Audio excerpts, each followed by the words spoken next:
അല്ല സ്വാഭാവികമായിട്ടും ഞാൻ വിശ്വസിക്കുന്ന പാർട്ടി എല്ലാവരും അങ്ങനെ ഇരിക്കുന്നത് അവരവരുടെ പാർട്ടിക്ക് ഏറ്റവും നല്ല വിജയം ഉണ്ടാവണം.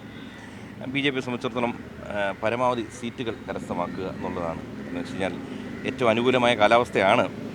പിന്നെ SIRൻ്റെ എഫക്റ്റ് എന്തായിരിക്കും ആർക്കും അറിയില്ല. കാരണം വളരെയധികം വോട്ടുകൾ കുറഞ്ഞിട്ടുണ്ടല്ലോ. അതായത് വോട്ടർ പട്ടിക ശുദ്ധീകരിക്കപ്പെട്ടിരിക്കുന്നു. അതുകൊണ്ട്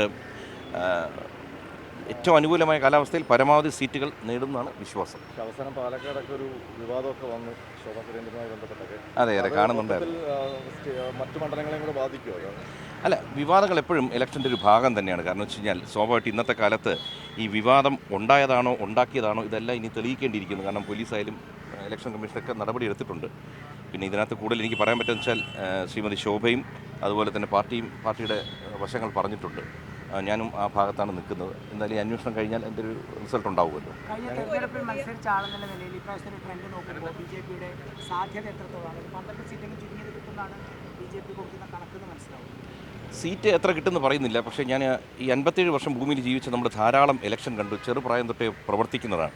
അപ്പോൾ അന്ന് നമുക്ക് പ്രവർത്തിക്കാൻ ആളില്ലാത്തൊരു കാലമുണ്ടായിരുന്നു. അത് കഴിഞ്ഞപ്പോൾ ആളായി, എല്ലാം കൊണ്ടും ബലമായി.